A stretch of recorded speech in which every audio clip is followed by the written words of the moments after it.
जय श्री राम, जय हनुमान। श्रीमद् भागवत पुराण की जय। ओम नमो भगवते वासुदेवाय। श्रीमद् भागवत महापुराण तृतीय स्कंद पहला अध्याय। उद्धव और विदुर की भेंट। श्री सुखदेव जी ने कहा, परीक्षित, जो बात तुमने पूछी है वही पूर्व काल में अपने सुख समृद्धि से पूर्ण घर को छोड़कर वन में गए हुए विदुर जी ने भगवान मैत्रेय जी से पूछी थी। जब सर्वेश्वर भगवान श्री कृष्ण पांडवों के दूत बन कर गए थे, तब वह दुर्योधन के महलों को छोड़कर उसी विदुर जी के घर में उसे अपना ही समझकर बिना बुलाए चले गए थे। राजा परीक्षित ने पूछा, प्रभु, यह तो बताइए कि भगवान मैत्रेय के साथ विदुर जी का समागम कहाँ और किस समय हुआ था। पवित्रात्मा विदुर ने महात्मा मैत्रेय जी से कोई साधारण प्रश्न नहीं किया होगा, क्योंकि उसे तो मैत्रेय जी जैसे साधु शिरोमणि ने अभिनंदन पूर्वक उत्तर देकर महिमान्वित किया था। सूत जी कहते हैं, सर्वज्ञ शुकदेव जी ने राजा परीक्षित के इस प्रकार पूछने पर अति प्रसन्न होकर कहा, सुनो। श्री शुकदेव जी कहने लगे, परीक्षित, यह उन दिनों की बात है जब अंधे राजा धृतराष्ट्र ने अन्यायपूर्वक अपने दुष्ट पुत्रों का पालन पोषण करते हुए अपने छोटे भाई पांडु के अनाथ बालकों को लाक्षा भवन में भेजकर आग लगा दी। जब उनकी पुत्र वधु और महाराज युधिष्ठिर की पटरानी द्रौपदी के केश दुशासन ने भरी सभा में खींचे, उस समय द्रौपदी की आंखों से आंसुओं की धारा बह चली और उस प्रवाह से उसके वक्षस्थल का पर लगा हुआ केसर भी बह चला। किंतु धृतराष्ट्र ने अपने पुत्र को उस कुकर्म से नहीं रोका। दुर्योधन ने सत्यपरायण और भोले भाले युधिष्ठिर का राज्य जुए में अनायास ही जीत लिया और उन्हें वन में निकाल दिया। किंतु वन से लौटने पर प्रतिज्ञानुसार जब उन्होंने अपना न्यायोचित पैतृक भाग मांगा, तब भी मोहवश उन्होंने उन अजात शत्रु युधिष्ठिर को उनका हिस्सा नहीं दिया। महाराज युधिष्ठिर के भेजने पर जब जगत गुरु भगवान श्री कृष्ण ने कौरवों की सभा में हित भरे सुमधुर वचन कहे, जो भीष्म आदि सज्जनों को अमृत से लगे, पर कुरुराज ने उनके कथन को कुछ भी आदर नहीं दिया। देते कैसे, उनके तो सारे पुण्य नष्ट हो चुके थे। फिर जब सलाह के लिए विदुर जी को बुलाया गया, तब मंत्रियों में श्रेष्ठ विदुर जी ने राज भवन में जाकर बड़े भाई धृतराष्ट्र के पूछने पर उन्हें वह सम्मति दी, जिसे नीति शास्त्र के जानने वाले पुरुष विदुर नीति कहते हैं। उन्होंने कहा, महाराज, आप अजात शत्रु महात्मा युधिष्ठिर को उनका हिस्सा दे दीजिए। वह आपके ना सहने योग्य अपराध को भी सह रहे हैं। भीम रूप काले नाग से तो आप भी बहुत डरते हैं। देखिए, वह अपने छोटे भाइयों के सहित बदला लेने के लिए बड़े क्रोध से फुफकारे मार रहा है। आपको पता नहीं, भगवान श्री कृष्ण ने पांडवों को अपना लिया है। वह यदुवीरों के आराध्य देव इस समय अपनी राजधानी द्वारकापुरी में विराजमान है। उन्होंने पृथ्वी के सभी बड़े बड़े राजाओं को अपने अधीन कर लिया है तथा ब्राह्मण और देवता भी उन्हीं के पक्ष में है। जिसे आप पुत्र मानकर पाल रहे हैं तथा जिसकी हाँ में हाँ मिलाते जा रहे हैं, उस दुर्योधन के रूप में तो मूर्तिमान दोष ही आपके घर में घुसा बैठा है। यह तो साक्षात भगवान श्री कृष्ण से देश करने वाला है। इसी के कारण आप भगवान श्री कृष्ण से विमुख होकर श्रीहीन हो रहे हैं। अतः यदि आप अपने कुल की कुशल चाहते हैं तो इस दुष्ट को तुरंत ही त्याग दीजिए। विदुर जी का ऐसा सुंदर स्वभाव था कि साधुजन भी उसे प्राप्त करने की इच्छा करते थे, किंतु उनकी यह बात सुनते ही कर्ण, दुशासन और शकुनी के सहित दुर्योधन के ओठ अत्यंत क्रोध से फड़कने लगे और उसने उनका तिरस्कार करते हुए कहा, अरे इस कुटिल दासी पुत्र को यहाँ किसने बुलाया? यह जिनके टुकड़े खा खाकर जीता है, उन्हीं के प्रतिकूल होकर शत्रु का काम बनाना चाहता है। इसके प्राण तो मत लो, परंतु इसे हमारे नगर से तुरंत बाहर निकाल दो। भाई के सामने ही कानों में बाण के समान लगने वाले इन अत्यंत कठोर वचनों से मर्माहत होकर भी विदुर जी ने कुछ बुरा ना माना और भगवान की माया को प्रबल समझकर अपना धनुष राजद्वार पर रख वह हस्तिनापुर से चल दिए। कौरवों को विदुर जैसे महात्मा बड़े पुण्य से प्राप्त हुए थे। वह हस्तिनापुर से चलकर पुण्य करने की इच्छा से भूमंडल में तीर्थपाद भगवान के क्षेत्रों में विचरने लगे, जहाँ श्री हरि ब्रह्मा रुद्र अनंत आदि अनेकों मूर्तियों के रूप में विराजमान है। जहाँ जहाँ भगवान की प्रतिमाओं से सुशोभित तीर्थ स्थान, नगर, पवित्र वन, पर्वत, निकुंज और निर्मल जल से भरे हुए नदी सरोवर आदि थे, उन सभी स्थानों में वह अकेले ही विचरते रहे। वह अवधूत वेश में स्वच्छता पूर्वक पृथ्वी पर विचरते थे, जिससे आत्मीय जन उन्हें पहचान ना सके। वह शरीर को सजाते ना थे, पवित्र और साधारण भोजन करते, शुद्ध व्रति से जीवन निर्वाह करते, प्रत्येक तीर्थ में स्नान करते, जमीन पर सोते और भगवान को प्रसन्न करने वाले व्रतों का पालन करते रहते थे। इस प्रकार भारतवर्ष में ही विचरते विचरते जब तक वह प्रभात क्षेत्र में पहुँचे, तब तक भगवान श्री कृष्ण की सहायता से महाराज युधिष्ठिर पृथ्वी का एकछत्र अखंड राज्य करने लगे थे।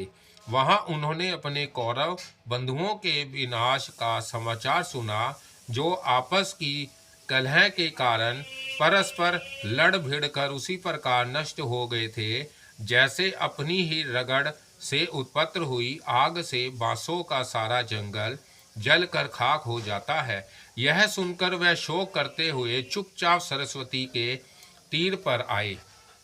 वहां उन्होंने त्रित, उशाना, मनु, पृथु, अग्नि, असीत, वायु, सुदास, गौ, गुहा और श्रद्धा देव के नामों से प्रसिद्ध 11 तीर्थों का सेवन किया।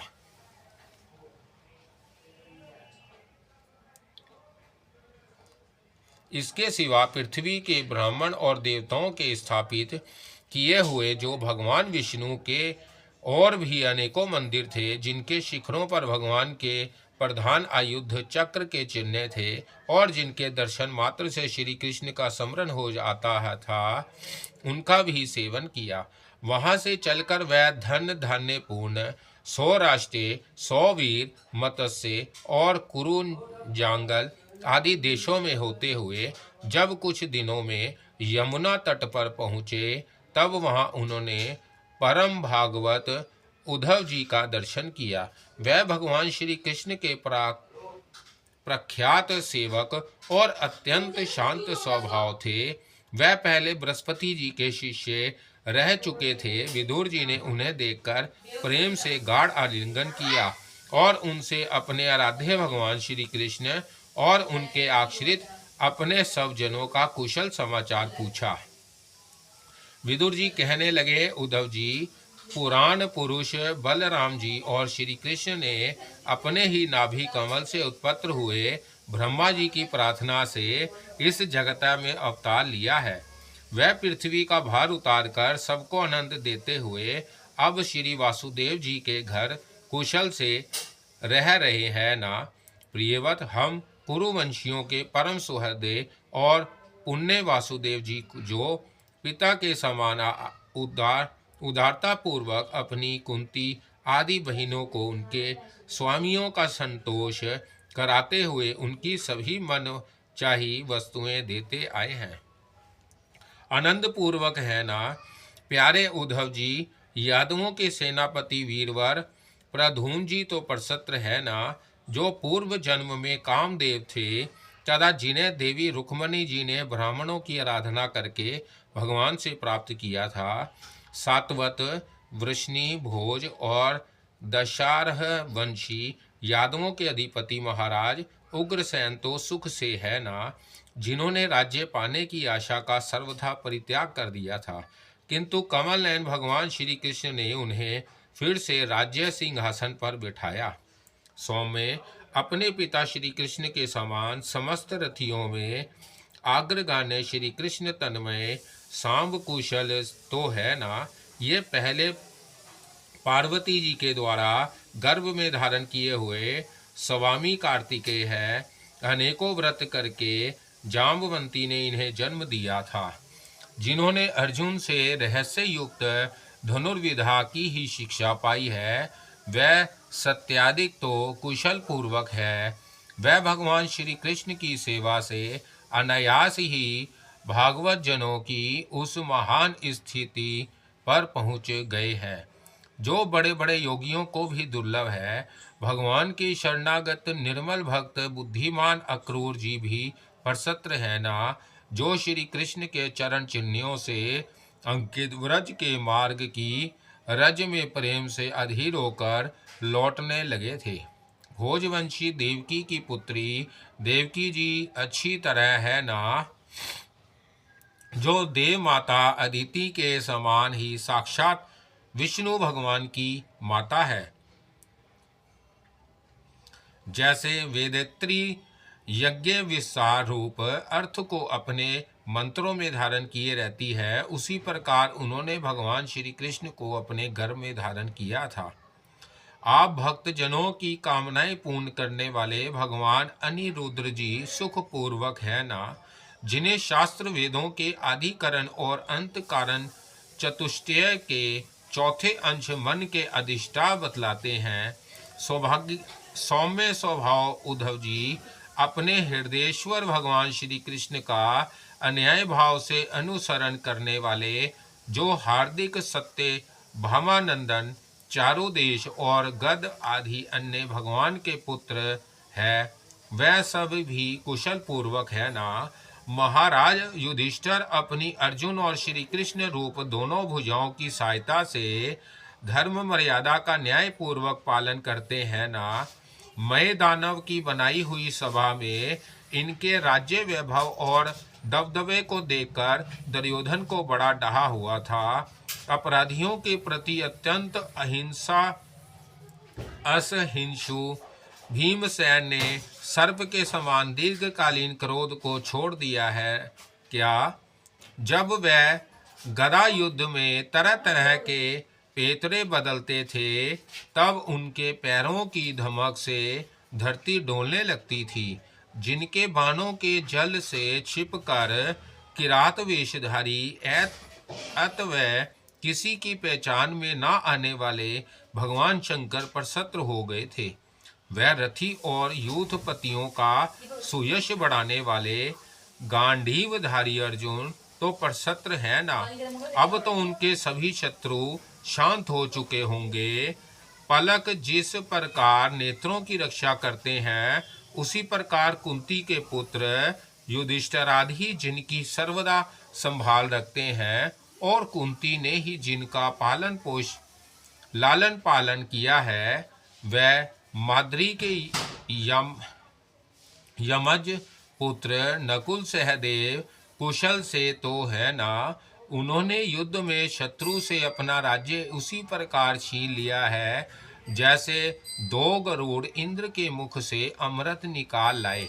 अहो बेचारी कुंती तो राजश्री श्रेष्ठ पांडु के वियोग में मात्र प्राय सी होकर भी इन बालकों के लिए ही प्राण धारण किए हुए हैं। रथियों में श्रेष्ठ महाराज पांडु ऐसे अनुपम वीर थे कि उन्होंने केवल एक धनुष लेकर ही अकेले चारों दिशाओं को जीत लिया था। सौम्य स्वभाव उद्धव जी, मुझे तो अंध पतन की ओर जाने वाले उन धृतराष्ट्र के लिए बार बार शोक होता है, जिन्होंने पांडवों के रूप में अपने परलोकवासी भाई पांडु से ही द्रोह किया, तथा अपने पुत्रों की हाँ में हाँ मिलाकर अपने हित चिंतक मुझको भी नगर से निकलवा दिया। किंतु भाई मुझे इसका कुछ भी खेद अथवा आश्चर्य नहीं है। जगदीधाता भगवान श्री कृष्ण ही मनुष्यों की सी लीलाएं करके लोगों की मनोवृत्तियों को भ्रमित कर देते हैं। मैं तो उन्हीं की कृपा से उनकी महिमा को देखता हुआ दूसरों की दृष्टि से दूर रहकर सानंद विचर रहा हूँ। यद्यपि कौरवों ने उनके बहुत से अपराध किए, फिर भी भगवान ने उनकी इसलिए उपेक्षा कर दी थी कि वह उनके साथ उन दुष्ट राजाओं को भी मारकर अपने शरणागतों का दुख दूर करना चाहते थे, जो धन विधा और जाति के मद से अंधे होकर कुमार्गगामी हो रहे थे और बार बार अपनी सेनाओं से पृथ्वी को कांप रहे थे। उद्धव जी, भगवान श्री कृष्ण जन्म और कर्म से रहित है, फिर भी दुष्टों का नाश करने के लिए और लोगों को अपनी ओर आकर्षित करने के लिए उनके दिव्य जन्म कर्म हुआ करते हैं। नहीं तो भगवान की तो बात ही क्या, दूसरे जो लोग गुणों से पार हो गए हैं, उनमें भी ऐसा कौन है जो इस कर्माधीन देह के बंधन में पड़ना चाहेगा। अतः मित्र, जिन्होंने अजन्मा होकर भी अपनी शरण में आए हुए समस्त लोकपाल और आज्ञाकारी भक्तों का प्रिय करने के लिए यदुकुल में जन्म लिया है, उन पवित्र कीर्ति श्री हरि की बातें सुनाओ।